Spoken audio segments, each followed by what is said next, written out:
Colin and I are headed from Eugene up towards the Cascades. We're on our way to meet up with a crew of fellow Mountain-Roo members before continuing on up into the mountains.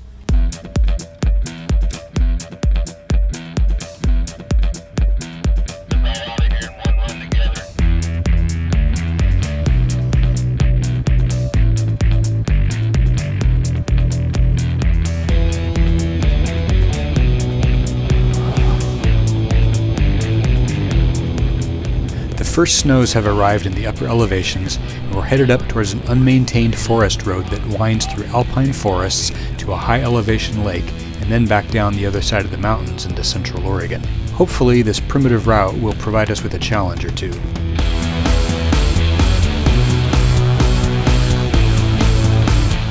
First, we're going to air down or install snow tires, as the case may be.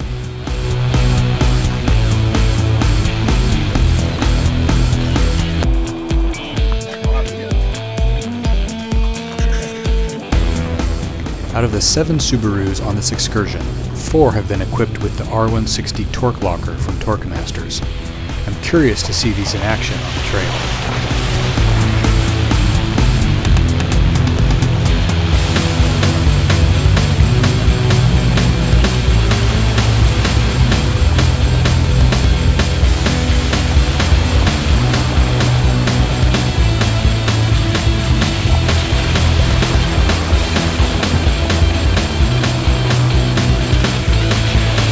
Oh yeah, so now there's a couple of Jeeps in the lineup as well. We randomly encountered these guys when we stopped to gas up, and they decided to roll with us.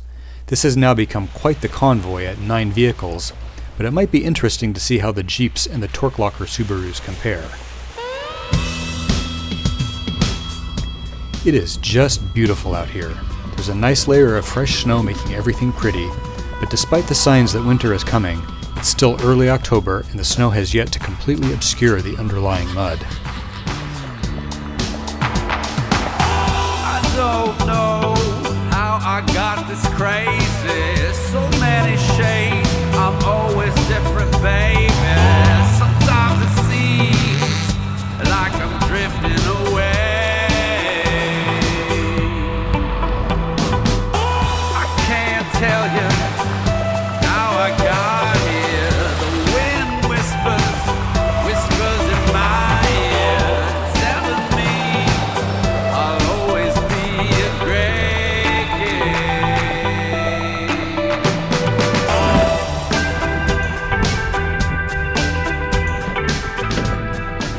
The drive is almost disappointingly easy so far. I've aired down to 18 psi and the KO2s are simply clinging to everything I encounter. I don't know how I got this crazy, so many shades, I'm always different, baby. Sometimes it seems like I'm drifting away.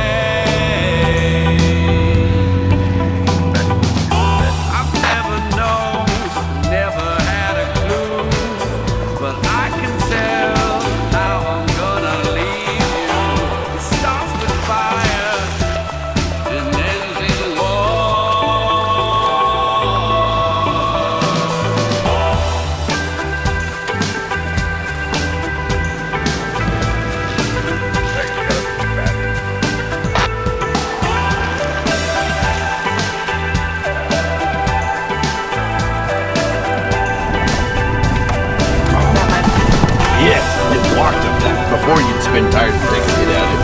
I want to know how Jake did with that.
There are some mud holes to traverse, but the base seems to be pretty solid, and they're not really posing any kind of difficulty for us.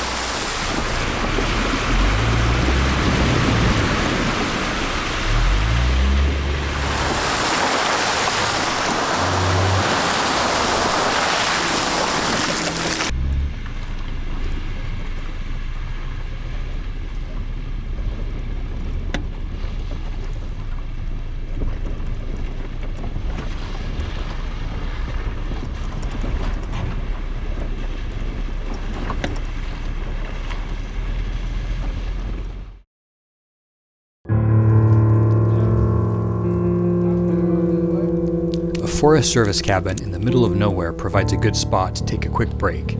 It's weirdly unlocked and not creepy in the slightest, no.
We've reached the lake.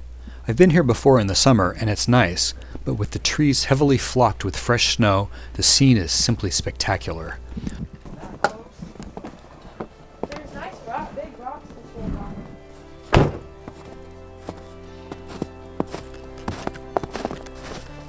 We're taking the opportunity to stop and have some lunch. It's a little tight fitting this many rigs into this dispersed campsite, but we've managed to squeeze in.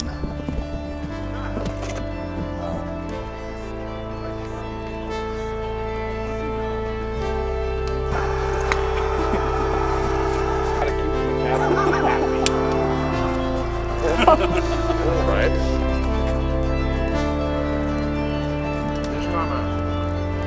This morning's sunny skies have given way to clouds, bringing yet more snow.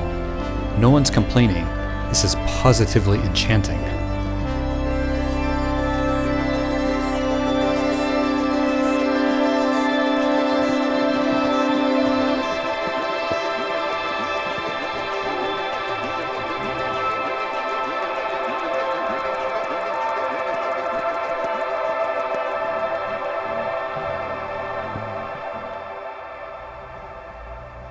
We're back on the trail. Overall, the route hasn't proven as challenging as some of us remember it being, but my experience has been that these unmaintained roads do seem to be different every time you drive them.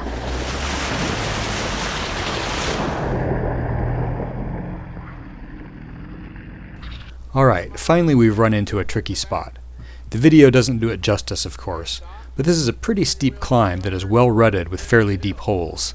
This is precisely the kind of terrain that can be problematic for open diff Subarus.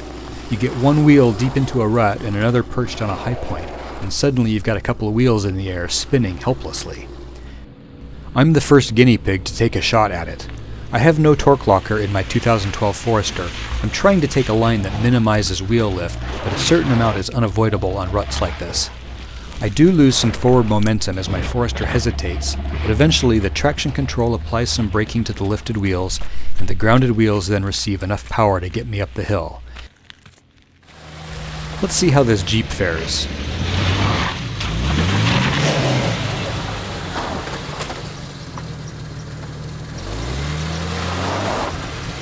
Alright, he's struggling a bit more than I did, but he's also chosen a more difficult line. With a quick adjustment to his approach, he makes it up. I don't know exactly how these two Jeeps were equipped in terms of lockers, but the black Jeep walks up this like it's nothing at all. You can see how that solid axle suspension flexes to keep all his wheels on the ground, providing him traction, unlike the independent suspension of the Subarus, which can't get up an obstacle like this without lifting wheels. This Outback has the Torq Locker installed, and he makes the climb look easy. There's no traction control in this older Subaru, but with that locker, there's zero hesitation, even with wheels getting lifted. The Baja has a Torq Locker as well. From a complete standstill with wheels in the air, this is normally impossible to do in a Subaru, yet he's able to resume his climb. That is impressive. The green Outback does not have a locker. With a bit of momentum and a very well-picked line, he makes it up the hill.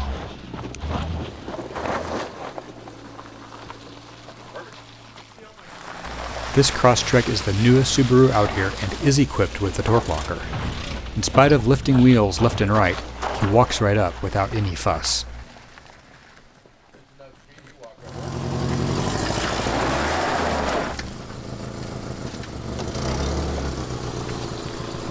There you go, right there. Go more straight up the middle.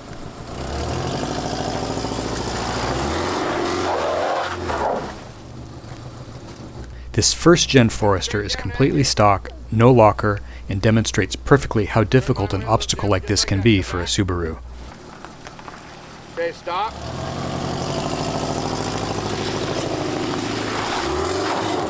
As soon as that diagonal wheel lift occurs, his progress is halted.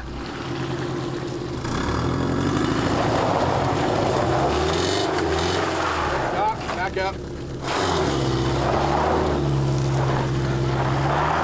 Eventually, with a little more momentum and a better line, he manages to make the climb. And here is the same model first-gen Forester, only this one does have the Torq Locker installed. An effortless climb without hesitation.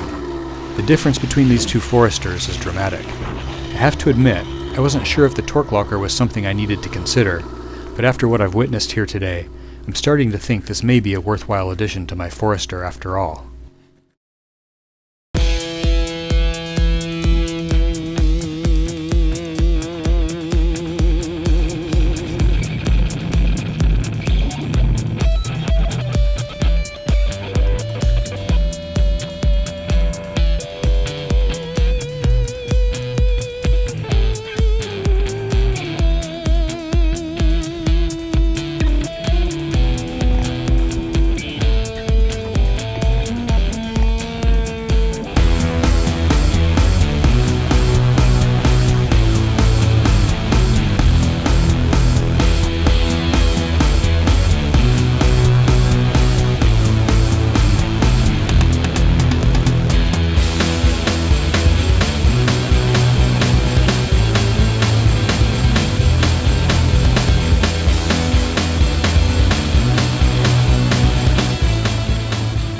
crested the pass and are winding down the east side of the mountains.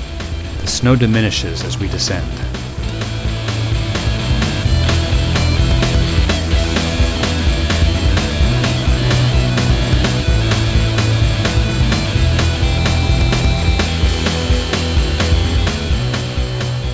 We've had a great run today, and it was very interesting to see the Torq Lockers in action alongside open diff Subarus. Now, it's time to find our way to the highway, air up, and head home.